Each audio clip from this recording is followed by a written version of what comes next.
I must admit earlier, Lawrence, visually, I found it difficult to see that the black knight on h5 does defend g7.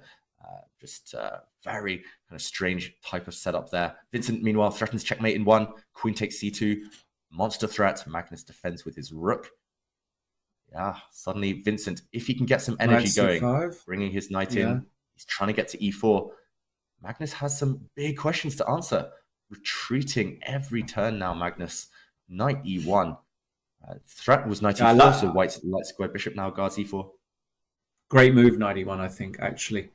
A difficult move to play, but a great one. That also sets up some bishop f3, bishop takes h5 ideas because of the threats along the long diagonal. So this is a very kind of standard threat. I think this was actually an absolutely critical move for Magnus to find, and he did it quickly.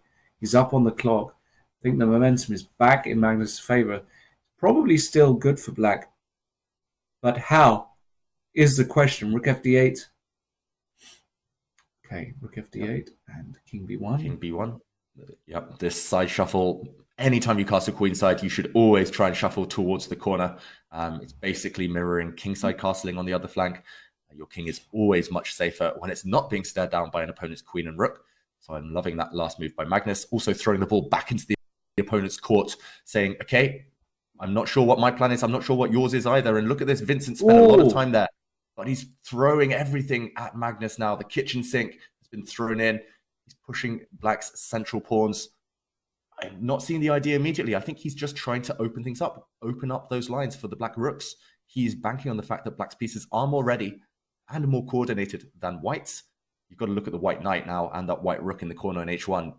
It's struggling really to get in the game there. And Magnus says, okay, I'm not going to take that black pawn. I'm not going to gamble with things opening up. Plays knight f3 and Vincent d3.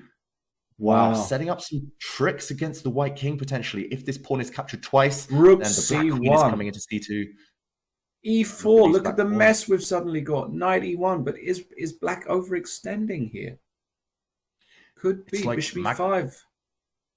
Yeah, it's like Magnus is curling up into a ball here, just all out defense, backs to the wall. But Vincent, like you said, overextended potentially. And what has happened here? Vincent he's blundered a rook.